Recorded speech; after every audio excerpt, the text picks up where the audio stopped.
Friend, welcome to my lecture on the manufacturing process. We have so many lectures on different topics. So you can refer all the lectures available on the Engineering College Baswad YouTube channel. Today we will discuss about the properties of the molding sand. In last lecture we have discussed about the different types of the sand and some different parameters. Today we will discuss about the properties of the molding sand. First property is that, and it is very also important because refractoriness is the main parameter during the selection of the sand. Okay. Refractoriness is defined as the ability of the molding sand to withstand at the high temperature without breaking down or fusing, thus facilitating to get the sound casting. So this is a very important parameter as we are using the high temperature for the casting process. A poor refractoriness burn on the casting surface and no smooth casting surface can be obtained. Degree of refractoriness depend on the silicon oxide, quartz content and the shape and the grain size of the particle. Higher the silicon oxide content, higher the refractoriness of the molding. Refractoriness is measured by the center point of the sand rather than its melting point. So these are the some parameters that if we take the testing of the any sand, so it can be used for the high melting temperature. Second property that is also important, permeability of the mold. It is also termed as the porosity of the molding sand in order to allow the escape of any air, gases and moisture present or generated in the mold when the molten metal is poured into it. It means what? When we pour the molten metal to the mold cavity, what will happen? Some air may be always air may be there in the mold cavity. Some gases may be generated due to the reaction with the environment also, and some moisture content because we are using the clay as well as this sand to prepare the mold. So this should be actually removed from the mold during the solidification, otherwise it may produce the defect in the casting. All these gases generated during the pouring and solidification process must escape, otherwise you will get the defective casting. Permeability is the function of the grain size, grain shape and moisture and the clay content in the molding sand. So from this you can identify the or you can taste the permeability of the mold. The extent of ramming of the sand directly affect the permeability. Okay. So this is the very important properties for getting the defectless casting. Cohesiveness is a property by virtue of which the sand grain particle interact and attract each other within the molding sand. Thus the binding capabilities of the molding sand gets enhanced to increase the grain dry and hot strength property of molding and core sand. So cohesive is also a very important property in mold. Grain strength.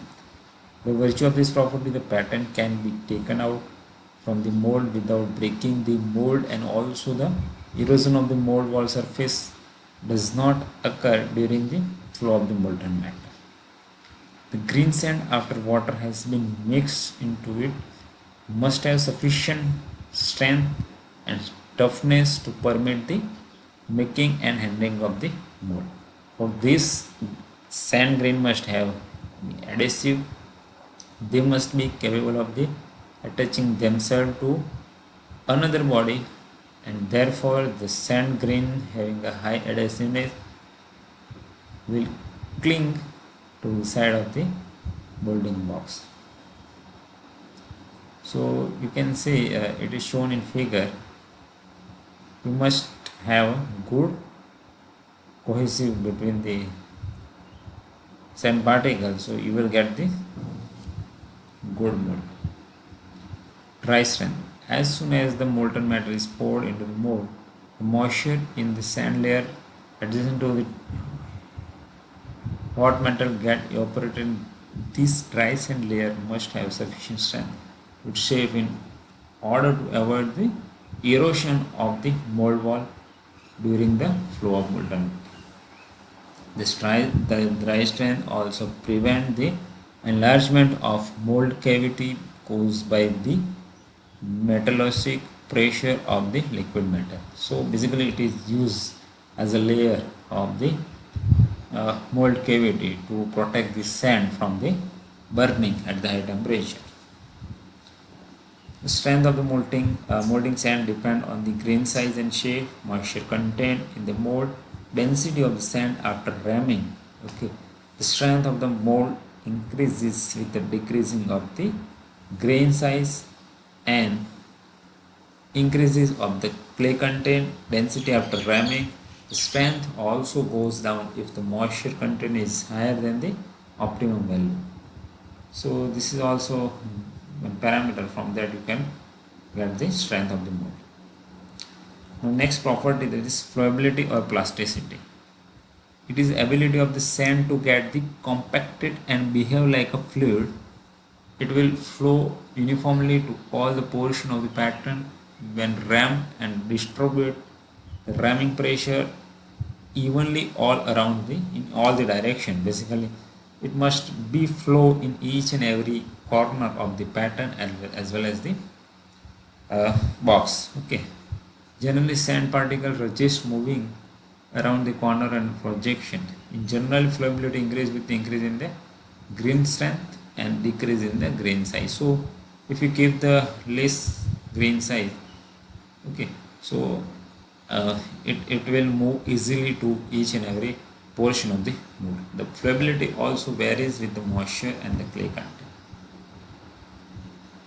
Adhesiveness, it is an important property of the molding sand, and it is defined as the sand particle must be capable of adhering to another body when then only the sand should be easily attached itself with the side of the molding box and give easy of lifting and turning the box when filled with the sand. So it's a adhesive, or we can say it will actually uh, adhesiveness of the molding sand with the box, so it can easily you can easily handle without damaging the mold if you have a good bonding between the mold and the box. Collapsibility. After the molten metal in the mold gets solidified, the sand mold should be collapsible so that the free contraction of the metal occur, and it would be naturally avoid the tearing or cracking of the contracting metal. In absence of this property, the contraction of the metal is hindered by the mold and thus result in tear and cracks in the casting. This property is highly desired in the core. So up to this, we have discussed the properties of the sand. Now I will show you one video so you will get the some idea. And video is available on the YouTube freely, so you can also refer many video. We have a molding box. Here we have a pattern which is placed in the track side, half portion of the pattern. Okay, then we are using the powder, then sand again. So we are using flask is filled with molding and sand and ram because we want to increase the density. Again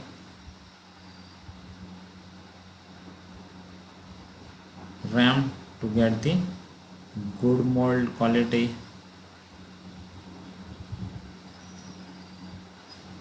Remove the excess amount, the excess sand from the mold.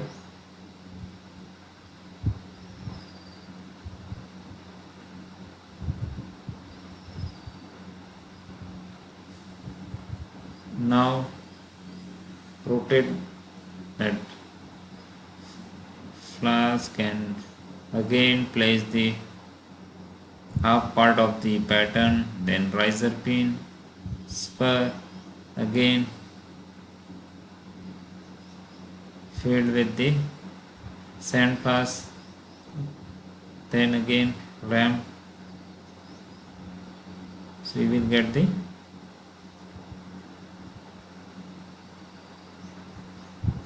high density mold, again ramp with the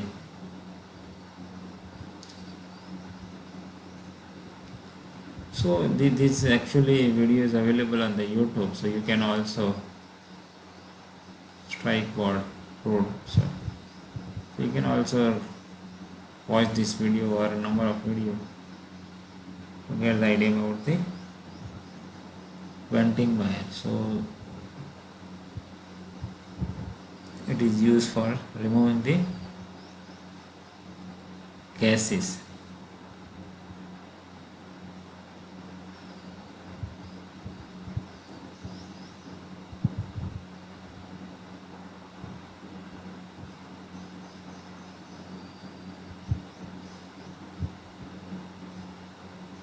Getting system. Now you can see the actually mold is handled with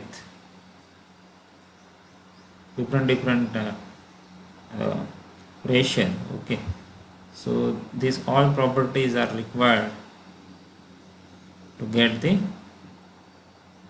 you can see hardness before baking, before putting this into the oven, they are checking the hardness.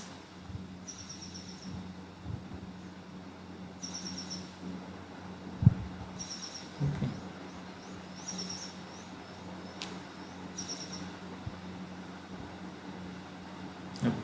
Put into the oven, you have to heat it up to a certain temperature, 110 to 6. Again same thing with the second. You can check the hardness after baking. You can see before you have 3, now it's 8, 7.5. Okay, strength of the mold is increased with the baking.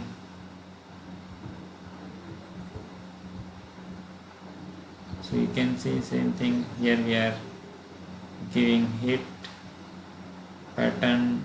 Now place pattern in the mold, it is filled with the sand.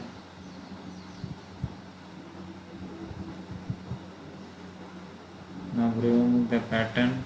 Okay, you got the impression. You can see after mold is dried around the cavity into the dent approximately 22. So here we are providing the heat to the mold cavity and surrounded area.